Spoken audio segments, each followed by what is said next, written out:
IIT और NEET का बच्चों को पढ़ाते हैं, जिसमें कि मतलब सब तो वैसे अच्छे अच्छे सब्जेक्ट्स है, लेकिन फिजिक्स का मेरे हिसाब से एक अलग से दरिया, मतलब बहुत ही सबसे इंटरेस्टिंग टॉपिक, मेरे को सबसे इंटरेस्टिंग सब्जेक्ट फिजिक्स लगता है सर।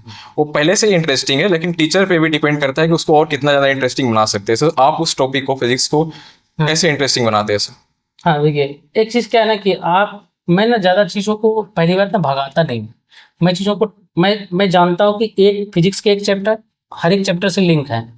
अगर मैं बेसिक 3-4 चैप्टर को आराम से समझा के पढ़ाऊँ, क्योंकि 9th-10th से आपको पता है कि बेसिक कैसा होता है बच्चों, मतलब बेसिक तो ठीक होता है, बट 9th-10th के बाद जो 11th होता है वो डायरेक्ट जंप कर जाता है। वो जो जंप है ना, गैप है ना, तो पहले मैं उसको भरने की कोशिश करता हूँ। मैं ऐसा नहीं करता हूँ कि आप मैथमेटिक्स में उलझ जाइए। बच्चे को क्या लगने लगेगा ना, अगर उसको समझ में नहीं आएगा ना फिजिक्स, तो उसको लगने लगता है कि पूरा फिजिक्स मैथ है। मतलब जिसका मैथ ठीक होगा उसका फिजिक्स ठीक होगा। मतलब मैथ ठीक मतलब क्या, मैथ मतलब बहुत ठीक रहेगा तब।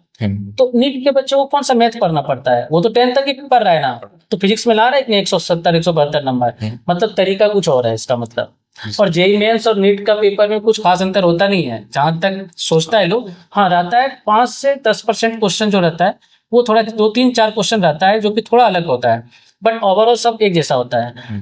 तो मेन क्या है कि चीजों को समझाना, कि मैं क्या करता हूँ कि मैं करता हूँ 2-3 क्वेश्चन आपको दिया, 4 क्वेश्चन दिया, 5वां क्वेश्चन आप देने लगोगे हमको कि हाँ सर क्या मैं यहाँ पे ये कर सकता हूँ, क्या सर मैं ये ऐसे करके ये कर सकता हूँ। तब मैं समझता हूँ कि हाँ अब वो बच्चा समझ रहा है, बच्चा क्वेश्चन सॉल्व कर लिया है, ये मैं इसमें फोकस नहीं करता हूँ।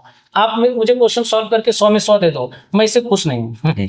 मैं बस ये कह रहा हूँ कि 5 क्वेश्चन अगर मैंने किया तो 6ठा क्वेश्चन तुम फ्रेम कर पा रहे हो कि नहीं, क्वेश्चन को फ्रेम कर पा रहे हो कि नहीं, डेटा को चेंज कर पा रहे हो कि नहीं। अगर बोले से ऐसे बताने से क्या होता है, मतलब कि मतलब न्यू टाइप का भी क्वेश्चन आता है, हाँ, उसको भी टेकल कर पाते हैं। मॉक टेस्ट को आप हैंडल कर पाओगे। हाँ। बच्चे मॉक टेस्ट में क्या होता है, पूरा पढ़ के जाएगा सिर्फ थ्योरी, पहला मॉक टेस्ट लिखेगा, कहेगा सर क्वेश्चन तो समझ में नहीं आया। सेकंड मॉक टेस्ट लिखेगा, कहेगा सर क्वेश्चन क्यों नहीं आ रहा है, सब कुछ तो कर लिए, 100 क्वेश्चन 1000 क्वेश्चन कर लिए, तो भी मॉक टेस्ट नहीं हो रहा है। क्यों नहीं हो रहा है, क्योंकि ना थॉट प्रोसेस जो है ना फिजिक्स में, उसका बहुत महत्व है। आप सिर्फ ये कहोगे 4-5 बुक से क्वेश्चन कर लोगे आपका फिजिक्स ठीक हो जाएगा, ऐसा नहीं होने वाला है। आपको क्वेश्चन को देखना पड़ेगा कि कोई चीज कब क्यों लगाना है। जैसे अगर मैं बात करूं कि जैसे बच्चे लोग क्या करते हैं, एक्सेलरेशन, आप 9th में भी हम लोग पढ़ते हैं यूनिफॉर्मली एक्सेलरेटेड मोशन। अब बच्चे को इसको नहीं पता है, यूनिफॉर्मली एक्सेलरेटेड मोशन में क्वेश्चन पूछा है, लगा दिया क्वेश्चन। अब ये नहीं देख रहा है कि ए का मान कांस्टेंट है कि नहीं है। तो ये बच्चे को थोड़ा ठहर करके समझाना पड़ता है कि देख ये नहीं लगाओगे, इससे करोगे तो इससे भी हो सकता है। आपको भी पता है कि एक क्वेश्चन बहुत कॉन्सेप्ट से हो सकता है, मेरा कहने का मतलब है। हाँ। तो मैं ना सारे कॉन्सेप्ट को बताता हूँ कि तुम कैसे सोचते हो बताओ। वो कहता है सर मैं मोशन से सोचता हूँ, जब ठीक है तो ऐसे कर, मैं ऐसे करके आंसर ला देता हूँ। कहता अब बताओ, अब तो ये सोच के बता कि इससे कर सकते हैं एनर्जी से, हाँ सर कर सकते हैं, तो करके दे। तो ये होता है कि मैं उसको मैं फ्री कर दिया हूँ कि आप कैसे कैसे कर सकते हो, जो भी माइंड में आ रहा है आप बोलो। आपका मन में गलत अगर आएगा माइंड में कि सर ऐसे हो सकता है, तो मैं वहां पे रोक देता हूँ कि यहाँ पे क्यों ऐसे नहीं हो सकता है, क्योंकि ये भी जानना जरूरी है बच्चे को कि यहाँ क्यों नहीं होगा सर।